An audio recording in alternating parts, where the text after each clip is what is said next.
All in. Yeah.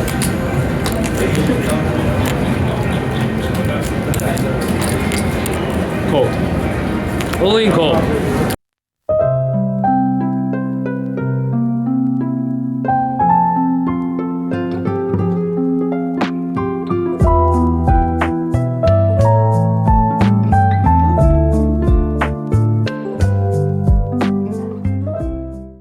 Alright, it's a weekday morning right now, and I am doing the Parq Daily $90 buy-in.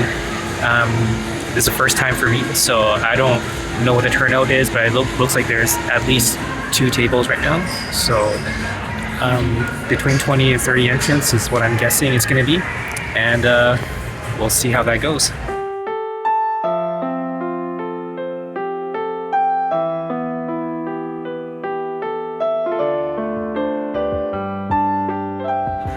All right, so it is break time right now, and I was not involved in a lot of hands, but there are a couple interesting hands to share, and funny enough, they actually happened back to back. All right, first one. Right now, my stack size is around 8,500. Blinds are 5,100. All right, I'm in the big blind with a6 of diamonds. Okay. And everyone folds to the hijack, who raises to 200. That's a min raise. Cutoff calls, button calls, small blind folds. Now with a late position open and some dead money, I decide to squeeze here with a6 of diamonds. And I make it 1,500. All right, so only the hijack calls. Didn't get through him, sadly. And it's heads up into a flop of queen 10-6 with 1 diamond. So I actually flopped a pair with some back doors, right? And queen 10, I think I could see bet here, so I make it 1,500, and hopefully I just fold out hands like ace jack or some weaker pocket pairs that don't want to continue with the queen 10 on board, but he calls. All right, and the turn is a king. And I mean, I pick up a gut shot, but at this point, yeah, I check. And then hijack, the villain, also checks. Okay, and the river is 8 of hearts, and that completes 1 backdoor flush. But with this board, I have bottom pair, 3-bet pot. Yeah, not looking good. So I just kind of wave the white flag. I check. Villain also checks, and it turns out he has pocket 7s. Yeah, it beats me. So, and then the very next hand, let's just go through it. I have pocket 3s in the big blind, and right now I have around 4,800 left, I guess. And also the blinds just went up. So, sorry, pocket 3s in the small blind. Okay, and there are 3 limpers. So I just call the small blind completed, and we kind of set mine. All right, big blind checks, so it's 5-handed into a flop of 3 queen 10, and I hit bottom set. So really fortunate. I start with a check. The big blind bets out 250, and then there are 2 callers. So at this point, I am for sure going to check raise, and I just want to get it in on the turn. Right?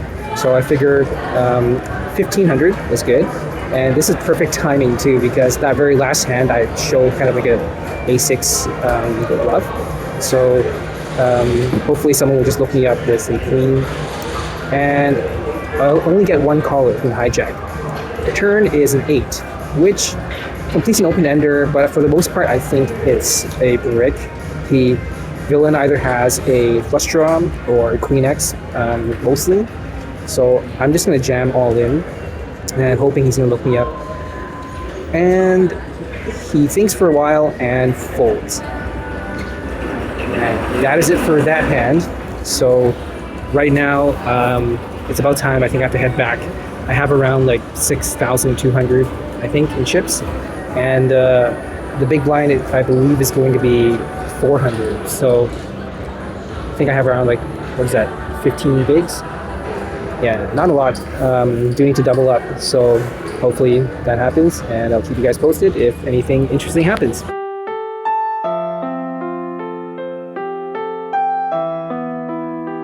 After the break, I am pretty card dead for a while, so I get blinded out to just a few BBs and end up jamming with this hand, Jack Queen.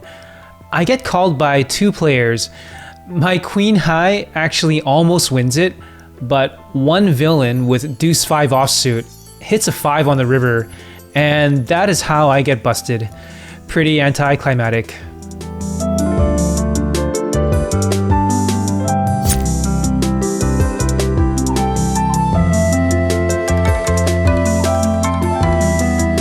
After busting out, I proceed to play some 1-3. For the first interesting hand, I pick up King Deuce of Spades on the button. There is an under the gun straddle to $6. Everyone folds to me and I open to $20. The big blind and straddler calls. It's 3-way into a flop of 9-9-4 with 2 spades. Everyone checks to me. Great flop as I hit a flush draw. I see that one of the villain's stack is pretty short, so I just decide to c-bet to a sizing that puts them all in. I make it $50, and everyone folds.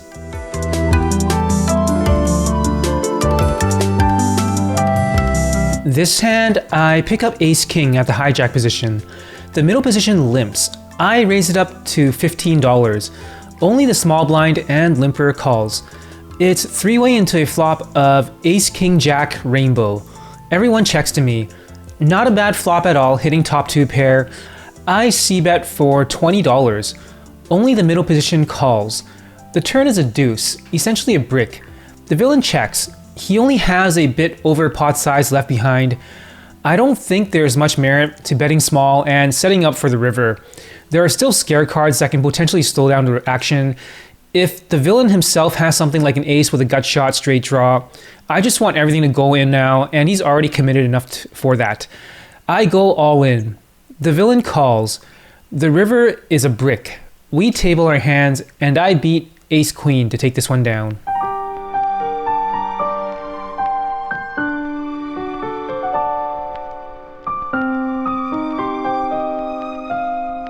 This hand, I pick up 7-6 on the button.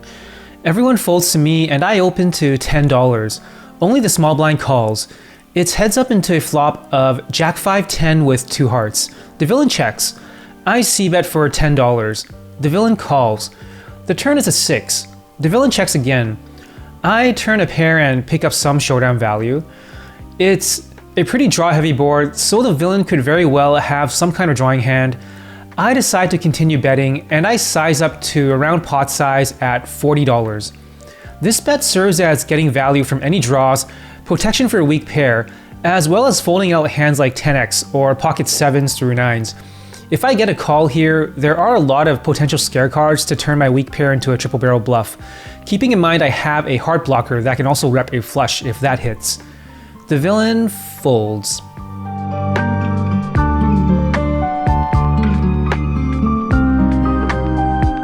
This hand, I pick up King 10 of clubs at under the gun. I open to $10. Only the big blind calls. It's heads up into a flop of King 10-9 Rainbow. The villain checks. Amazing flop hitting top 2 pair. I c-bet for $10. The villain check raises to $25. Interesting spot. I can't really re-raise because it's actually very close between the number of value hands that I beat and the value hands that beat me. All sets minus a set of kings are in his range. All the Jack-Queen combos for the straight are possible as well. I only really beat King 9, 9-10, and not too sure he would even play King Queen, King Jack, or even Ace King this way. I do have position, so I call and assess.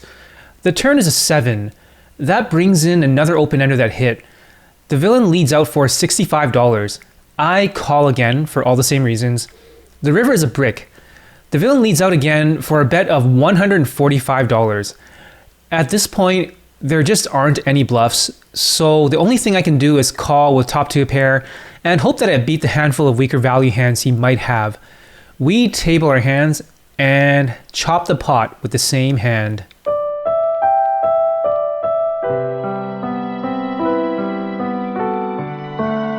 This hand, I pick up ace-king at the low jack position. There is an under the gun straddle to $6. I open to $20. Only the cutoff and big blind calls. It's three-way into a flop of king 9-6 with 2 clubs. The big blind checks. I c-bet for $25. The cutoff calls. The big blind folds. The turn is 8 of clubs. This completes a flush, which is the most obvious draw on the flop, so I cautiously check. The villain bets $50. With the flush possibility on board, I just call with top pair, top kicker. I can still beat weaker king x hands, so hopefully the river goes check check. The river is the 3 of clubs. Horrible card. I check again. The villain checks back. We table our hands, and I lose this one as he shows king jack with the jack of clubs.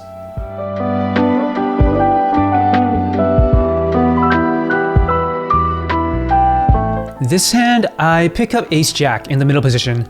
There is an under the gun straddle to $6, plus 1 limps. I raise it up to $25. Everyone folds except for the limper, who calls. It's heads up into a flop of a6-8, all hearts. The villain leads out for $25. With top pair and the jack of hearts, I call. The turn is a 4.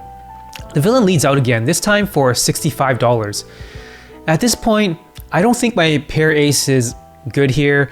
It really seems like the villain flopped a flush, or at worst, 2 pair, seeing that he is not fazed by the ace on board. But my jack of hearts makes a decent flush draw, so I decide to continue and call. The river is a 5 of hearts. The villain now bets $70. For that price, which could very well be a blocker bet, I don't think I can fold after hitting my jack high flush, but it's also not quite strong enough to raise as well. So that leaves me with one option. I call. The villain tables queen 9 of hearts for the flop flush. Well played, sir.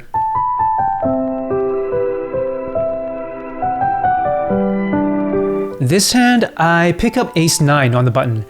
Everyone folds to the cutoff, who opens to $15. Against the late position open, with an ace, I decide to 3-bet here to try and take it down. I make it $45. The blinds fold, but the cutoff calls. It's heads up into a flop of queen deuce deuce rainbow. The villain checks. I c-bet for $40, repping all the strong premium hands, or maybe even ace queen, and that's enough to take it down.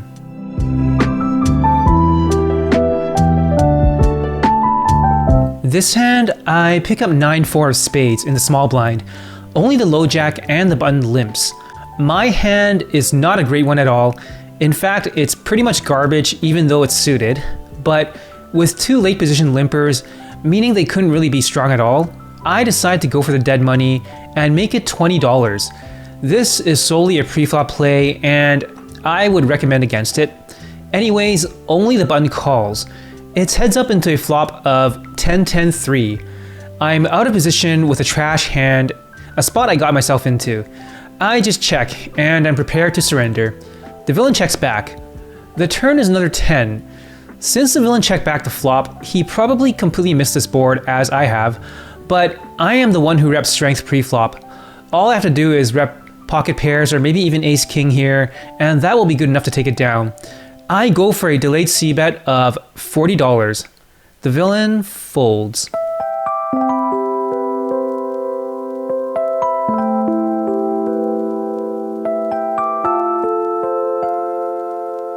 This hand, I pick up queen 3 in the big blind.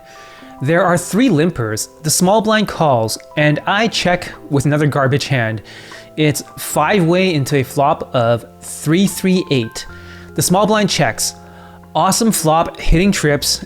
This is known as the big blind special, when you're only in the pot because you are the big blind, but manage to hit a good hand.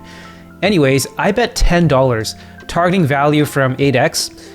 Only under the gun calls. The turn is a 6, which should be a brick. I want to keep in 8x or pocket pairs, so I bet small at $15. The villain raises to $35. Interesting. I am in the big blind, so 3x heavily leans towards my range and never really is in the villain's range, in theory, and I happen to have it here. I'm not sure if these perceived ranges are in the villain's mind, so I don't really have much of a read on him. He could be overvaluing over pairs, or he could have a full house with pocket 8s or 6s. I cautiously call. The river is a jack, which should be a brick. I check. The villain bets $50, which is clearly for value. I don't think there's much to do here but call, as my hand is too strong to fold for that price. I call. The villain tables pocket 6s for the turn full house. Well played, sir.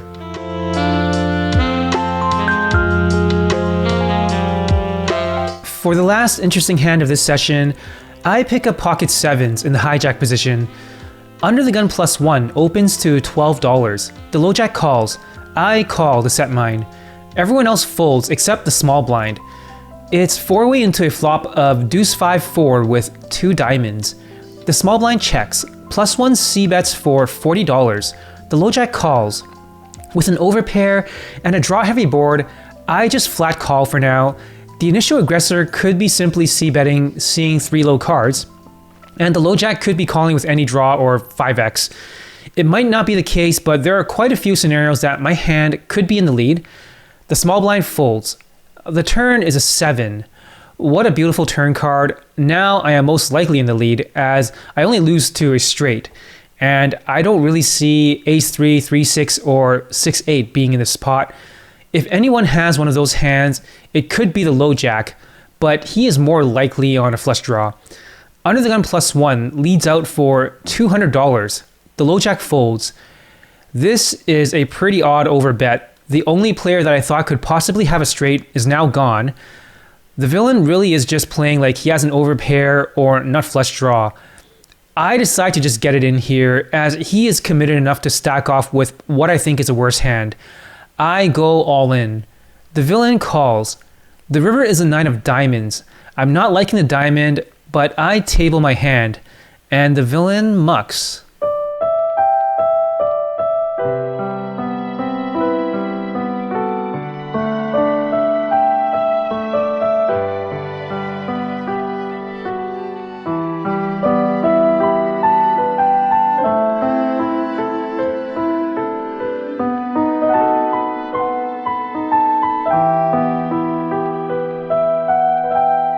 Here are the results of this session.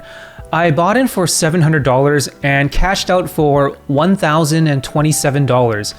That is a profit of $327.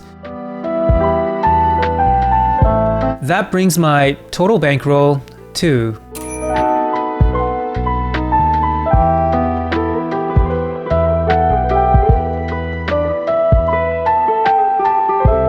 A few days later, I head to River Rock Casino to play a session with my buddy Mikey, who is in town for a couple weeks.